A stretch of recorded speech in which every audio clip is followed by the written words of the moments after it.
Richard Learmont, always a pleasure. And Always a pleasure. likewise, Chris. It's always a pleasure Yeah. doing these enlightening conversations with you. These virtual connections, in our Yeah, virtual spaces, right? yeah. Thank goodness for it. Technology. It's such a beautiful thing. Binary of it all. It's so beautiful in the sense that it provides this this accessibility, and at the same time, it can be so daunting how it can really damage our lives at the same time.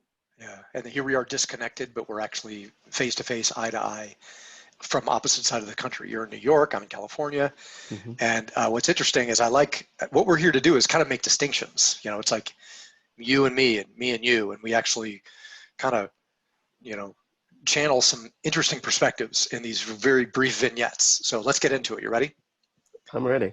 So I think we agreed that the topic of today is going to be a current topic, and there's a Netflix movie that recently came out called The Social Dilemma, and it's Yeah. on Netflix. It was just released the end of August, and it's a documentary exploring the dangerous human impact of social networking, as they call it.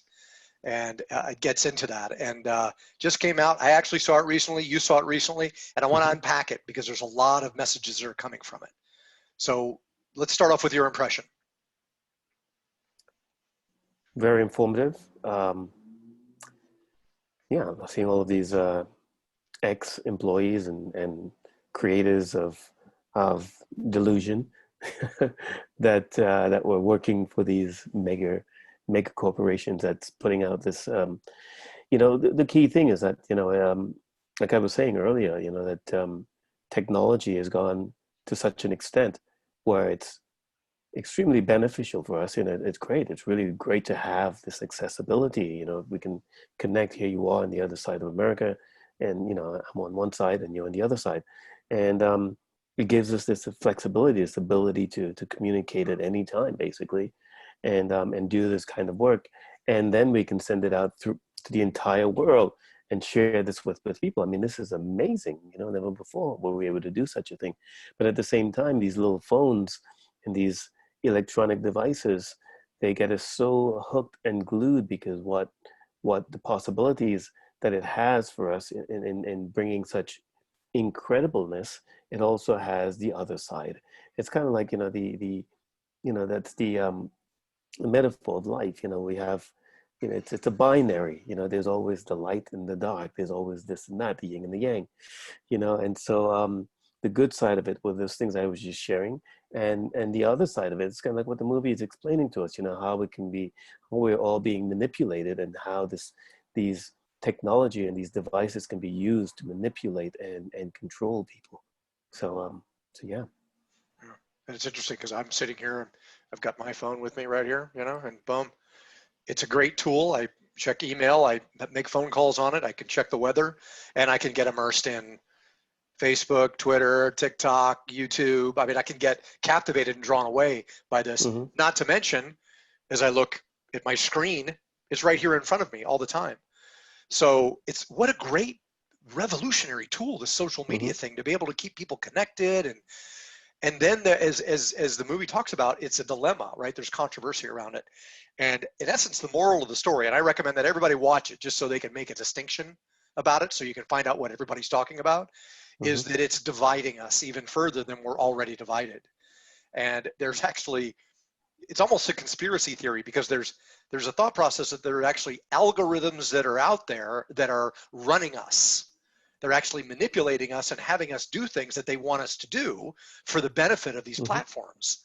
So in essence, Hmm. it's disconnecting us from our essence and forcing us to be automatons in essence. And to take that to the next level, it's actually in the documentary they talk about how it's actually fostering civil war and division. And it's what that's doing is that gets even more inflammatory. And the movie's been out for a few weeks now, and as I look at my social media feeds, a lot of people are saying that the movie itself is fostering inappropriate drama and conflict. you know I actually Hmm. was looking at that this morning, where it's now coming into mainstream. People are realizing. What are your thoughts on that? Well, yeah. I mean, that's how tricky all of this world of information that we're in right now. It's just so much information, and the same information that's actually good for us can be used against us. you know it's we're in a binary world. And so it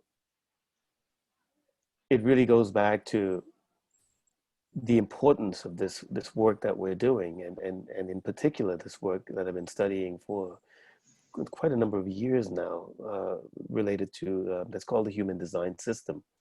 And what it's really here for is to really show us how to always, at all times, trust that thing inside of us that we can depend on.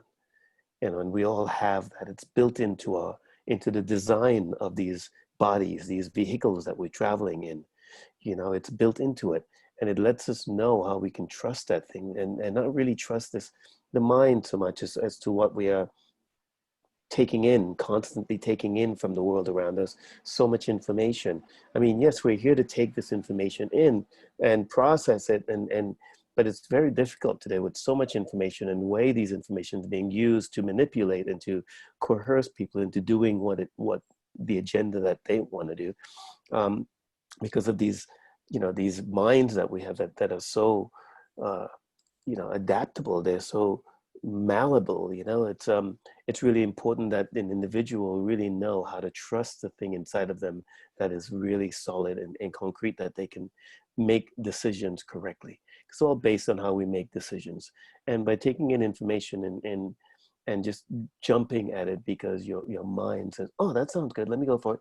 Oh, and you go here, let me go there, and you're making decisions quickly like that. It can be very, very dangerous for one's health, well-being, and so on, and for others. Like they talk about in the movies, is you want that dopamine hit, right? Mm-hmm. We all have reptilian minds, right? The mental chemistry is something that you can't deny, and we get hits, when we get likes and acknowledgments and everything. So there's goodness to it, and there's also a detractor. And I think the moral of the story, at least my summarization of it, is balance, right? And discipline to a big extent as well. We get to be aware of what this is potentially doing to us, and we get to make choices that are congruent with our values, right? And I'm not here to tell anybody what their values should be, but I am here to tell people, and we actually talked about this last week, one of the things that's coming through these conversations is to take these things and put them down. Stop paying attention to them. Stop letting them run your life for a while, right? And in the context of a gathering, like a workshop environment, it's really important to have the discipline to be able to put yourself in a context where you can do that. Use the phone as a tool. Use social media as a great opportunity to connect, but don't let it run your life, and don't let it, in essence, hijack your biochemistry, your mental chemistry, because that can happen to all of us at any time, right? So it's consciousness, I think, right?